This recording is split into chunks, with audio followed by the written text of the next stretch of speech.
And welcome to Co-op Guild. This is Steve with a review for Voidfall. Voidfall is a 1 to 4 player competitive, cooperative, or solo 4X game in which players will be managing a unique house faction, trying to earn the most points over the course of 3 cycles. And we'll be doing that through combat, building infrastructure, scoring agendas, researching technologies, managing crisis, or taking on the Voidborn enemy in the game. This review is going to be focusing on the solo and cooperative aspects of the game because this is Co-op Guild. So for this review, I'll be going through a number of different factors and doing a score of them. So let's dive into it, starting with the first one, which is setup and cleanup. So setup and cleanup in this game honestly takes a while.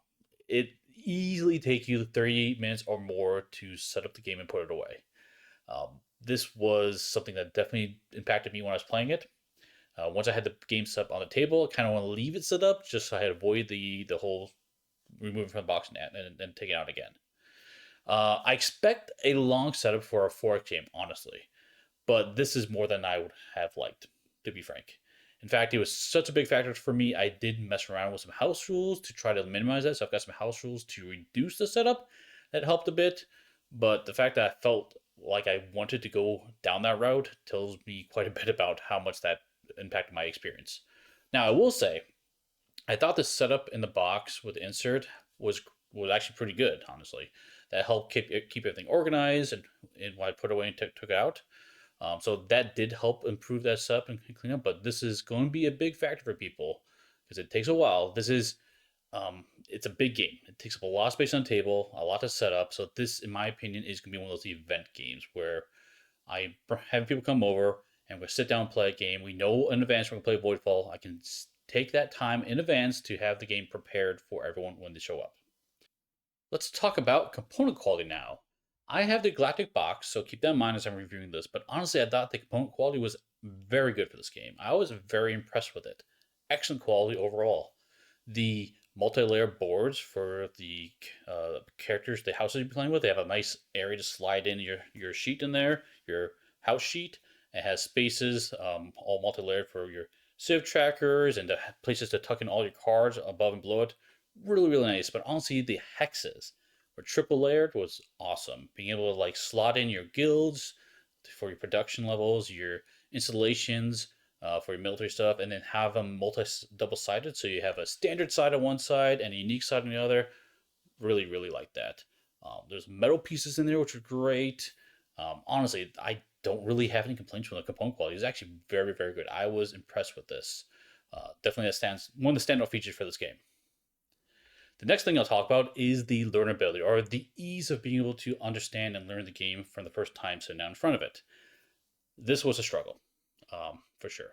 And this feeds into the user-centered design. The choice of using so many icons is great from reducing language independency, but comes at a cost of learning the game. It will take you time to understand those icons, to learn the language. Now, once you learn that language, the game plays smoothly. So it is just that initial hump of that learning, and this comes with that cost, right? It's used consistently, and the icons do make sense, but it is something you will have to learn. It's going to take time with that. I will say that the glossary in the game, it has all the cards, basically all the cards, all the hexes, basically anything you have questions on from an iconography standpoint can be found in that glossary book, which was amazing. That helped a ton when it came to learn the game. Now, there's only one of those glossary books. It might be nice to have more than one potentially if you're playing with lots of people around the table. Not a big deal, but the fact that I had to reference that so often when learning the game is kind of telltale on how difficult this can be to learn. But like I said, once you get it down, it does play smoothly. It's just that initial hump.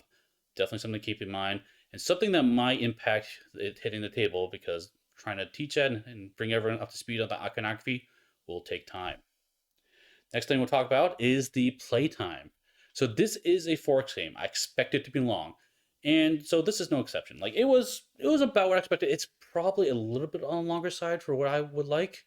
You're looking at easily more than two plus hours to play a game.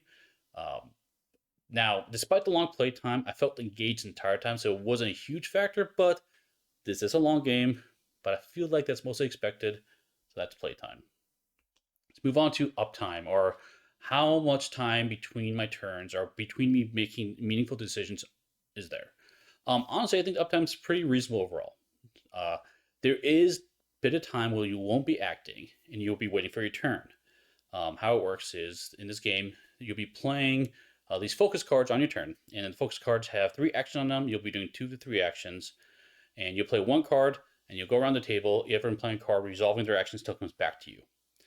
Now, while there is downtime in doing that, and downtime in doing the scoring sections and the preparation phase, it's not much. And honestly, during that time, you are going to be thinking during your turns, when off your turns. You'll be planning your strategies, looking at all your choices. That time is meaningful. So while there is definitely downtime in here, I felt like it wasn't significantly, not something significant that would impact me a lot because I wanted that time to think about what I'm doing, think about strategies, plan ahead. So I came to my turn, I could execute it, and by the time my turn came back around again, I was ready to do it again. So it's definitely in there, but I don't think this is a major factor from my experiences in playing the game. Now, probably the big one, decision space. Basically, what this means is how many decisions and what can I do with my decisions? Are they meaningful throughout the game? This is a big one. If you're buying this game, I think this is going to be the selling factor for you. Honestly, this is what you're looking for. It is simply fantastic. Honestly, just go out there. This is by far the reason to buy Voidfall.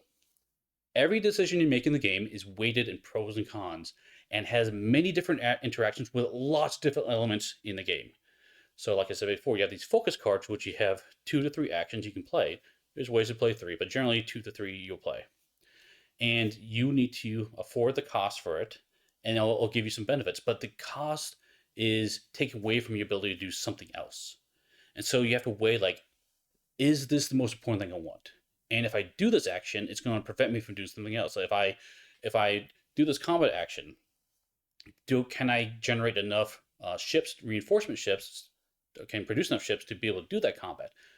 But in order to do that, I need to have installations in place. I need a shipyard in place. Well, in order to build that, I might need some resources. Well, I don't have that. I need to create some guilds. You start doing this discussion, this big loop of like, oh, I need this to do this, to do this, to do this, to do this, and that is where this game shines. There are so many different interaction points. It is really fun to consider and explore what that has to offer to you. Um, Now, their galactic events and the crisis add another layer on top of that because now you have an event every round that tells you, okay, here's how this round's going to change. Here's how many cards you can play. And then during that turn, if you're playing solo and co-op, you have this crisis to manage as well, which is like, oh man, how can I play my turn to manage that crisis or avoid that crisis? Awesome. Awesome, awesome, awesome. Love the decision space in this game. Highly recommend if you're looking for something with meaty decision space, this is one of the ones to seek out. Next one I want to talk about here is the variety. And this is the differences between games I'm looking at. And honestly, I think it's good overall. The scenario maps have good variety between them, but if I were to play the same scenario map again and again and again without changing anything, it probably wouldn't do much for me because the game is so deterministic. Fortunately, there are a lot of other factors. There's really no reason to do that. So there are technologies you can change up, your house factions, there's agendas, galactic events, lots of things that can change that up with between the games of the same scenario. And honestly, I want to call this out. I was really impressed with how many house factions were in the game. There's a total of 14 in there. There's a ton of them, and they're very different how they play. Well, with the exception of the core, the most simplest factions, those are most fairly similar, but they still have the stark differences between them. But they're generally all feel very, very different how they play. Really fun exploring that. And so between that choice and like what strategy do you want to play within that house, because you have different starting strategies and how you want to approach it, very cool. I thought the variety was very good in this one for sure between each game. I played this game back to back on my table, enjoyed it every single time.